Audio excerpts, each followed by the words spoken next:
returning to one of our top stories. The government steps up its patrols in the West Philippine Sea. Now, last week, the Coast Guard drove away Chinese vessels from Philippine territory. We now go above and beyond the headlines with National Security Advisor Hermogenes Esperon.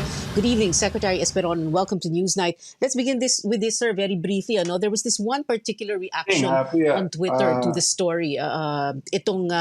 Sa Sabina Shoal experience po natin, sir, no? Ang sabi ng netizen, ganyan. Ganun ang sinabi. Para bang tuwa-tuwa ang tao na ganoon po ang nangyari. Secretary Esperon, what do you think of that? Oh, well, this is a result of the deployment of more Coast Guard and Bureau of Fisheries vessels, as well as the smaller vessels from the maritime group of the PNP to augment or support or work in tandem with our military assets in the area. And indeed, this is very, very encouraging because Sabina is actually just about 70 nautical miles from our shorelines before Ayungin and before Mischief Reef, and therefore it's really clearly part of our EEZ, our EEZ. And so we really have... So yung 70 nautical miles, can we clarify that in kilometers, land kilometers? Ano po yun? Para lang ma-imagine po ng tao. That's about 120 kilometers from the shorelines, from Palawan. Our EEZ is actually 200 nautical miles from the shorelines, and so it is clearly within our EEZ. I now see what we are displaying and there. That is exactly our claims, and it is very clear that we can see there our claims for the municipality of Kalayaan, which was proclaimed during the time of President Marcos in 1978, establishing the municipality of Kalayaan. Our second claim to the West Philippine Sea is actually the EEZ, given by the United Nations Convention of the Law of the Sea, giving us sovereign rights over the 200 nautical miles from our shorelines, as shown by our line there. And the third claim would be the arbitral ruling of the Permanent Court of Arbitration, which defined our features in the West Philippine Sea, entitling our islands 12 nautical miles territorial sea. We have 9 detachments in that area in Kalayaan Municipality. And very importantly, the arbitral ruling ruled that the 9-dash line of a claim of China has no historical basis. It's invalid. So that's, I can show you our present deployments there now. With all these claims of ours, plus those of China and Vietnam, I think we have a map that shows the many flags that are in the area. It will be noted that within our EEZ, which is 200 nautical miles from the shorelines, we have 5 Philippine flags there, which we occupy. Another 4 outside the EEZ, but within the Kalayaan Municipality. But you will notice that Vietnam has 14 occupied features within our EEZ, plus 7 more outside that, but still within KIG. China, on the other hand, occupies Mischief and 6 others, which it has built up starting in 2012.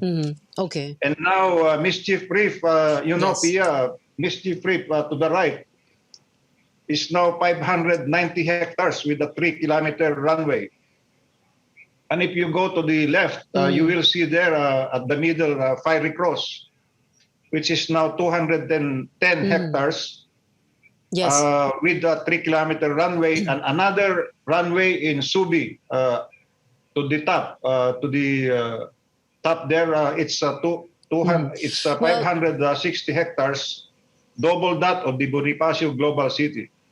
And so suddenly our 37-hectare Pag-asa Island there is a dwarf.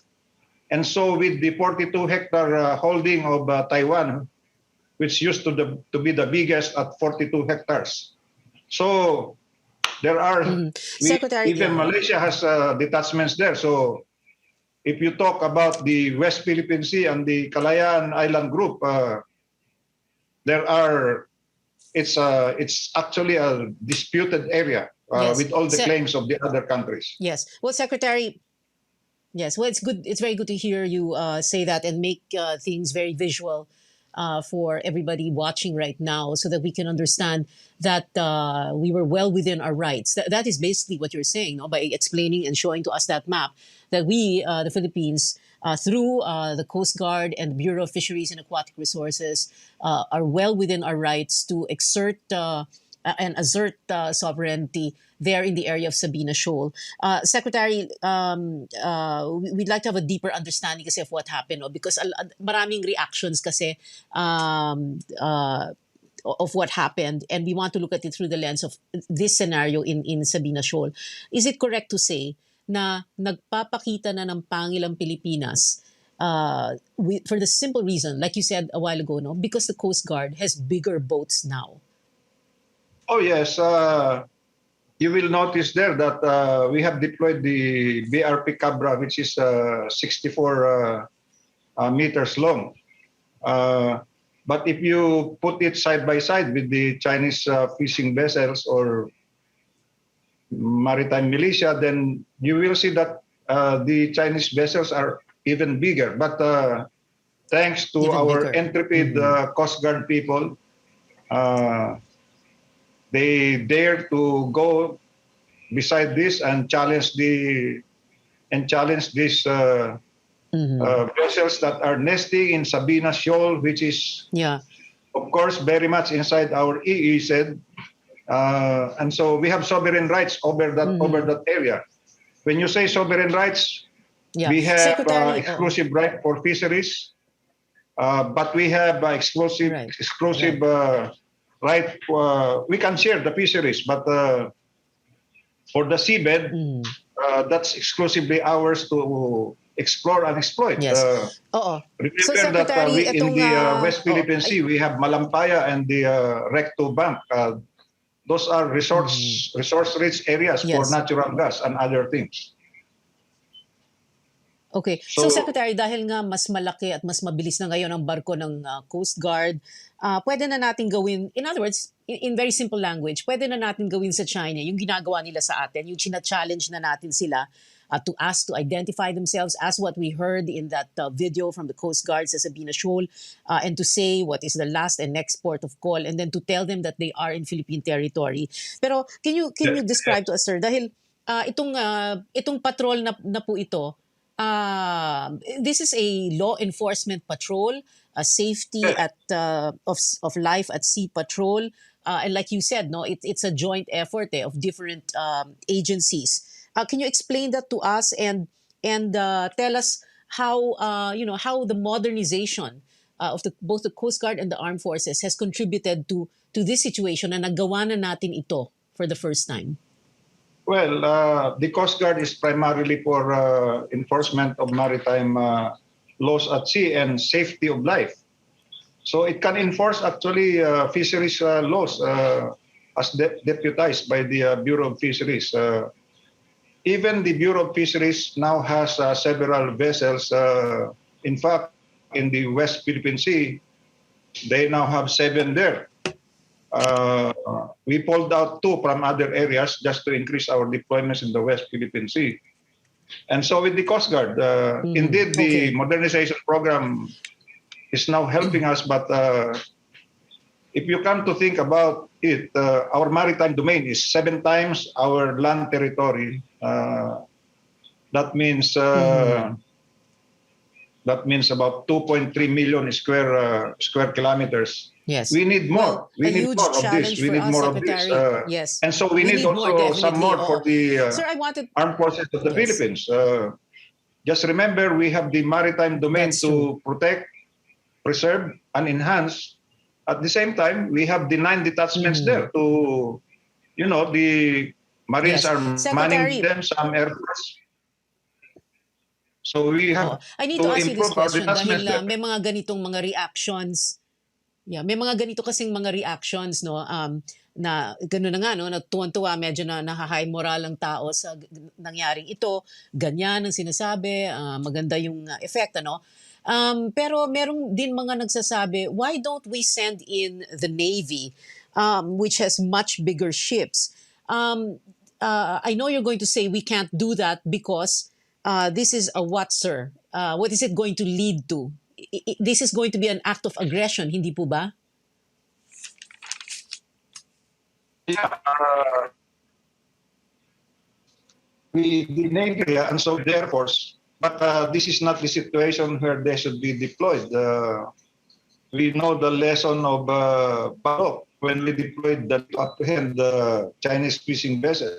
That led China to project to the world that we are militarizing the area and we are using gray ships against white ships or fishing boats. It is better to use the Coast Guard, that is the norm, as well as Bureau of Fisheries vessels. And so we're doing that right Mhm. now. The Navy is there, but they're designed for other things like providing the backup and so see them, then they bring about added confidence to our fisher folks. It is very important that we are able to cultivate confidence among our fisher folks because the West Philippine Sea Mhm. is in terms of fisheries and resource Mhm. of that Secretary Esperon, I think area. yeah, we have a little problem with the with your signal, but I really appreciate your taking the time to be with us on Newsnight. But what you're saying is, ito na nga yung sinasabi natin, we can't wage war with China, we can't send in the Navy, like you said, gray ships against white ships, military Navy ships against civilian ships. I hope we can speak to you again within the week, sir. This is still, of course, a developing story. Maraming salamat po, Secretary Hermogenes Esperon.